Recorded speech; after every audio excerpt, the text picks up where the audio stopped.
SC ST OBC caste certificate verification করার ক্ষেত্রে প্রত্যেকের মনে কিন্তু একটাই কোশ্চেন বর্তমানে ঘোরাফেরা করছে এবং আমার চ্যানেলে কিন্তু বেশিরভাগ কমেন্ট আসছে যে আমাদের এসসি এসটি কাস্ট সার্টিফিকেট ভেরিফিকেশনকে আমাদেরকে নিজে গিয়ে বিডিও অফিসে বা এসডি অফিসে গিয়ে করতে হবে নাকি অফিসিয়ালভাবে অটোমেটিক কাস্ট সার্টিফিকেট ভেরিফিকেশন হয়ে যাবে।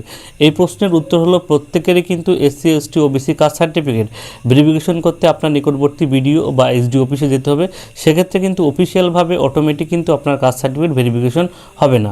অতএব যাদের 2011 সালের পরে SC ST OBC caste certificate আছে তাদের কিন্তু প্রত্যেকেই আপনার নিকটবর্তী বিডিও বা এসডি অফিসে গিয়ে আপনার যে ডকুমেন্টস আছে সেই ডকুমেন্টসগুলো নিয়ে গিয়ে কিন্তু আপনার কাস্ট সার্টিফিকেট ভেরিফিকেশন করতে হবে।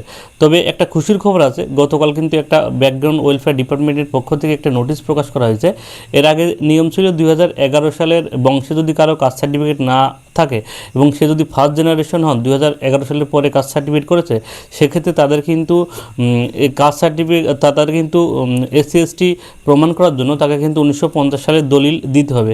কিন্তু কালকের নোটিশে কিন্তু সেই দলিলটা বাদ দিয়ে দেওয়া হয়েছে। অর্থাৎ আপনাদের যদি 2011 সালের পরে কাস্ট সার্টিফিকেট হয়ে থাকে এবং বংশে যদি কারো এসসি এসটি কাস্ট সার্টিফিকেট 2011 সালের আগে না থাকে, সেক্ষেত্রে কিন্তু আর দলিল আপনাদের দেওয়া লাগবে না।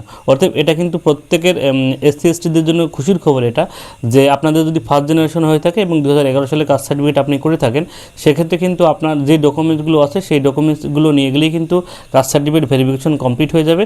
সেক্ষেত্রে কিন্তু এখন থেকে কিন্তু আপনাদের আর 1950 সালের দলিল আর দেখানো লাগবে না। এবং এর কী কী ডকুমেন্টস লাগবে সেই ভিডিও কিন্তু আমি করে দিয়েছি এবং যে নোটিশটা প্রকাশিত হয়েছে কালকে সেই নোটিশটার ভিডিও কিন্তু দেওয়া আছে, ডিটেলস ভিডিও। আপনারা চাইলে কিন্তু দেখে নিতে পারবেন, আমি ডিসক্রিপশন বক্সে লিঙ্ক দিয়ে দেবো। তারপরেও কী কী ডকুমেন্টস লাগবে আপনাদের একটু বলে দিই। আপনার নিজের ডকুমেন্টস, আপনার voter card, Aadhaar card, PAN card, ration card, আপনার বাবা মার voter card, Aadhaar card, ration card, PAN card, এবং আপনি যদি আপনার ফার্স্ট জেনারেশন সেক্ষেত্রে শুধুমাত্র আপনার নিজের কাস্ট সার্টিফিকেট, এবং যদি আপনি সেকেন্ড জেনারেশন হয়ে থাকেন এবং আপনি যার কাস্ট সার্টিফিকেট যদি করে থাকেন আপনার কাকার ছেলে বা জেঠার ছেলে বা আপনার বাবার, সেক্ষেত্রে তার যে কাস্ট সার্টিফিকেট আছে এবং তার পুরো ডকুমেন্টস কিন্তু আপনার নিয়ে যেতে হবে এবং একটা সেলফ লেটার কিন্তু আপনাকে লিখতে হবে এসডিও অথরিটি বা বিডিওর পক্ষ থেকে। এবং সেই লেটার কীভাবে লিখবেন সেই ভিডিও কিন্তু আমার চ্যানেলে দেওয়া আছে, চাইলে কিন্তু সেই ভিডিওটা দেখে নেবেন আপনি কীভাবে এসডিও কাছে কিন্তু আপনার অ্যাপ্লিকেশন চিঠি হাতে লিখবেন।